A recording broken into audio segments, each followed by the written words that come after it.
Hi, I'm Ash, and my aim with this video is to teach you as cohesively and as quickly as possible to get you set up in Premiere Pro so you can create the content that you need to. Okay, so you've opened Premiere for the first time, hit the new project button in the top left corner, and you can name your project in the same corner. I'm going to hit tutorial in there, and I'm going to choose this drop down box, which is where we can pick the project location. Hit choose location. Now I recommend creating a folder called project name, which is the name of your project. Inside of there, create a source files folder, and inside those folders put your audio and footage, if you have them ready, separately into individual folders. And also we're going to create in that root folder a Premiere project files folder. This is where we're going to choose Premiere to save all of this stuff, which is the Premiere Pro files for your project. Hit create in the bottom right corner. Now you should see a blank layout. If you don't, go to window, go to workspace, click effects, go back to window, go back to workspaces and click reset to save the layout. What this does is tells Premiere on your end and my end to reset to the exact same layout, so you should see exactly what I'm seeing now. A quick overview, this is the program monitor. This is where you'll see video footage that is from your timeline, i.e. your actual edit. On the left we have a bunch of different windows. One is called effects controls, we will get into that shortly. We have source monitor. This is where our individual clips will go once we select them from our project area. This is our project area. This is where we'll bring content into our project to then later create and edit from. So let's get going. Also is the timeline area, but we'll show you how that populates in a moment. First, we're going to right click in the project area and we're going to click new bin. We're going to create a folder called footage. If you can guess the next folder, you win 10 points. We're going to create another folder called audio. And we're going to do another one and we're going to call it sequences. Don't worry, we didn't create a sequence folder in our root folder. That's because we're going to create the sequences within Premiere.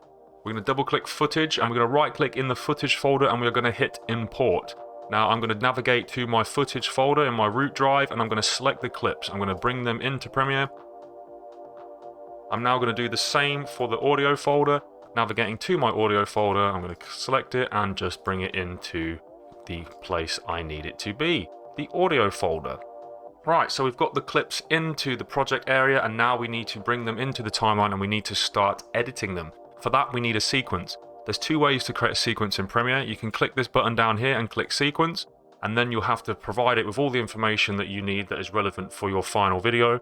I'm not going to do it that way. I'm going to show you an easier way to do this. So you can click one of your clips and click and drag to the new item, or you can drag it to the timeline. Pay attention to over here, we've created a new item. This, you guessed it, is a sequence. We're going to drag that to the sequence folder. Now, I've created this sequence which is based on these video files, which means it's going to copy the frame rate, as you can see here, and it's also going to copy the resolution. So I'm just going to bring this over here so we can see that next to each other. I don't want that Premiere sequence to be the same as the default video. I don't want to export at 2K. I want a 1080p video. So I'm going to right click my sequence. I'm going to change the sequence settings. I'm going to go to here. I'm going to type in 1920 and I'm going to change it to 1080. I also want to export at 30 FPS. So I'm going to click the time-based drop down. I'm going to select 30 frames a second. Now, because we dragged it to the timeline, all of these settings within Premiere have been set up perfectly based on that footage that we gave it. Now I'm going to hit OK, you'll get a warning, that's fine, click OK, and I'm going to delete that clip off the timeline because I don't want it on the timeline in its entirety. Now to keep things neat, I'm going to right click my sequence and we're going to rename it. I'm going to name this tutorial. And now there we go, we have a sequence which is customly set to our video files, but it's at the frame rate and the resolution that we want. As you can see there, it's 30 FPS and 1920 by 1080.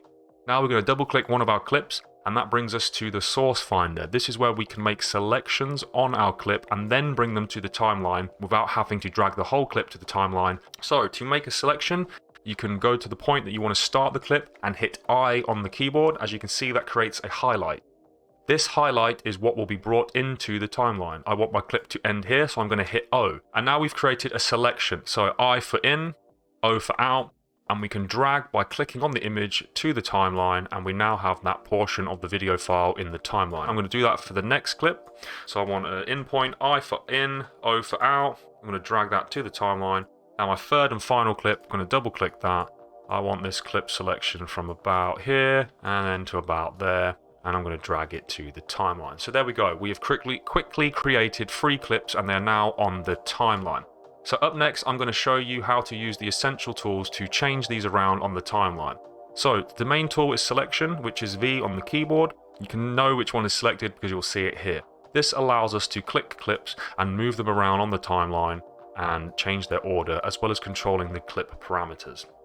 Up next is the razor tool. I'm going to show you only these two for now. This does exactly what it says on the tin.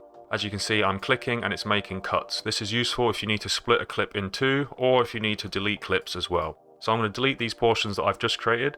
And as you can see now, I have negative space between these two clips. With the selection tool enabled, you can click between 2 points and hit delete, and that will delete the negative space between those clips. So there you go. I've shortened a clip by cutting it in half with the razor tool. I then selected it and deleted it. Now I'm just going to undo all that because I'm going to show you another way of achieving the same thing with less clicks. With only the selection tool enabled, I'm going to shorten this clip to here. Now to do that, I'm just going to zoom in real quick first using the plus on the keyboard. When I hover with the selection tool at the end of a clip or at the beginning of a clip, you shall see a red arrow and a bracket pointing in a direction. Click and drag, and now you can see I'm shortening that clip, and you also get a live preview in the program monitor. So I've dragged to here using only the selection tool. I'm going to select that negative space, click delete, and voila, there we go. I have cut a clip and brought the other clip to its out point using only the selection tool. So that's just a brief overview of the essential tools. That is all you need to get going to making cuts. Look into the other tools in your own time and you'll get used to what they can do for your edits. So up next, I'm going to show you how to use the effect properties on these clips. So with the selection tool enabled, I'm going to select a clip. We can tell which one is selected because it has a white highlight around it. What this does is also focuses this effects controls panel in the top left of Premiere. Depending on which one is selected down here, will select the effect controls for that respective clip in the top left. So you can do things like this. You can scale down your footage to 50%. You can change it on the X and Y axis using positional values. You can change the rotation. You can also use your keyboard to dial this in. And I'll quickly show you opacity. So opacity does exactly what it says on the tin. 50% there, so that means if I put a clip using the selection tool on the timeline underneath that clip, we can see that that clip on the top is allowing 50% of whatever is beneath it through. It's pretty self-explanatory. Again, just go through these variables yourself and figure out what they do and how they can affect your footage. I'm going to reset all these by clicking the reset parameter button in the top left here. So now I'm going to show you how to drag and drop some actual effects that kind of are a bit more creative. So in video effects, in the drop down up here, we can see that there's all these different presets. I'm going to go into a distort effect and I want to use spherize. So this is a tool, an effect that allows you to kind of bulge the image. So if I drag and drop that to the clip, you can see on the left here in the effects controls that that effect that I've brought in is now introduced into the effect controls menu. If I increase the radius, which is the parameter that this is allowing me to control, so there we go. I've added an effect to that clip, and I can also disable the effect by clicking the FX button of that respective effect, and that will disable it and enable it so I can see what I'm doing to my before and after essentially. So that's how to add drag and drop effects. Again, every effect in here has hundreds, if not thousands of different variables that you can control yourself. There's not enough time to go through them all together, but experiment and figure out what is good for you. So transitions, again, similar thing. They are found in the effects panel. So I'm going to use a dissolve. I want to dissolve between two clips, or otherwise known as a fade. So to drag on a transition, it's exactly the same, except you don't drag it onto the effect controls area. You drag it onto the gaps between the two clips. So there you go. It's created a stitch. I'm just going to zoom in using the plus key. You can see that the effect that I've added between those two clips, a cross dissolve, has been added, and that is represented by this little yellow stitch that you can see here. And in that yellow stitch, it says cross dissolve. If you select that actual stitch, that brings up a new effect controls panel, which is where we can change the parameters of that transition. So I want this to be a bit bigger, so I'm going to drag it out much like we did with the clips on the timeline. And there you can see that I have now extended the rate in which this transition lasts. So I'm just going to hit play on the keyboard and you can see what that does. Here we go. We have a fade into the next clip. Again, I liked how that looked, so I'm going to drag and drop it again into the next clip. Again, I want it to be extended, so I'm going to drag it out just like we did before. Make sure it's kind of centered. Again, you can also move this so that the fade is actually existing only at the end of the first clip that you want it to appear on. I prefer to go for a mix between the two in the middle, so I'm just going to leave it centered. So let's play this out right now. So again, we've got the spherize effect, we've got a cross dissolve, and we're into the second clip, and now into the third. There we go. A nice cross dissolve there. So that's a basic overview of adding effects and video transitions. Now up next, I'm going to show you how to speed up or slow down a clip. So this clip here, I'm going to right click and I'm going to click on speed/duration. This brings up the speed duration window. As you can see, it's playing back at 100% speed, at a duration of 5 seconds. To change the speed, you can either change the speed percentage value, or you can drag and change the duration, and each will update the other accordingly. So I want this to play a little bit slower. So I'm going to play at 50% speed. So it's now doubled the duration to 11 seconds. Hit OK, and as you can see, my clip has duplicated in length and is now playing at 50% speed.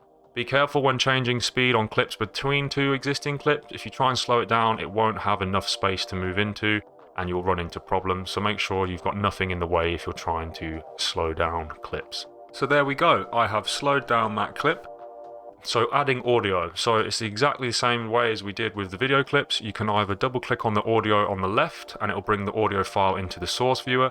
Or if you've got, say, a background track and you don't want to change anything to it, you can just drag and drop it straight onto the timeline. And there we go. We now have audio on the timeline.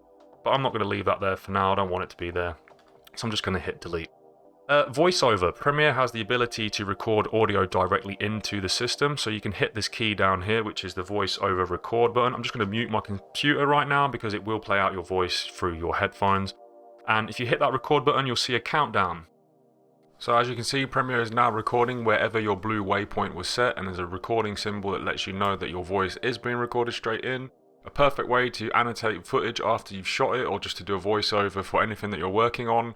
It's kind of self-explanatory really. You can then affect this audio and edit it on the timeline. Just hit the stop key or press space on the keyboard and your audio, the VO, will be on the timeline. Again, I'm going to delete that because I don't want it for now. Up next, I'm going to loosely touch on Lumetri Color, which is how you affect color controls on your clips. With the selected clip, you need to have a clip selected.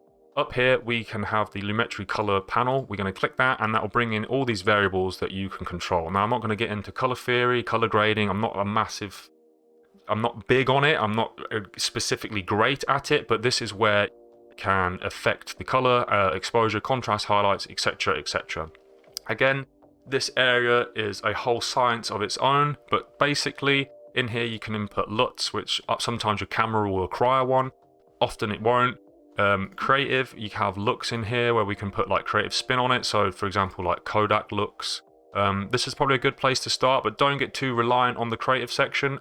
I do stress that the area that you should focus on is this area to kind of finesse your clip and dial it in a bit to make sure it looks the way you want it to look. But again, you can see already that I've made a big difference to that clip's color variables. Again, the effects button for this is up here. You can disable it and enable it here, or you can go to effect controls and you'll see now that whenever you start editing the variables in Lumetri Color, you will see a Lumetri Color effect present in the effect controls, which you can also access the variables for.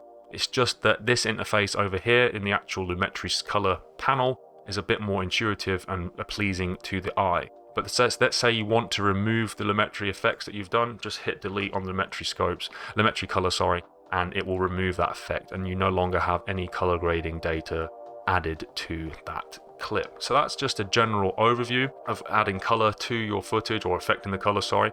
Text, you might want to add text. To do that, we can go to the Essential Graphics panel, and in here, click on the Edit button, click the New Item, and then pick what you want to add. I'm just going to only show text, but you can add shape variables in here. I'm just going to add text, and there you go. You have a new layer. To center it on the screen, hit the Align Center vertically here, and Align Center horizontally, and you can type in whatever you want here. I'm going to call it Cornwall. Do know that when you type something in after center it, you will have to recenter it again because the text length has changed. So again, hit the center vertically and center horizontally.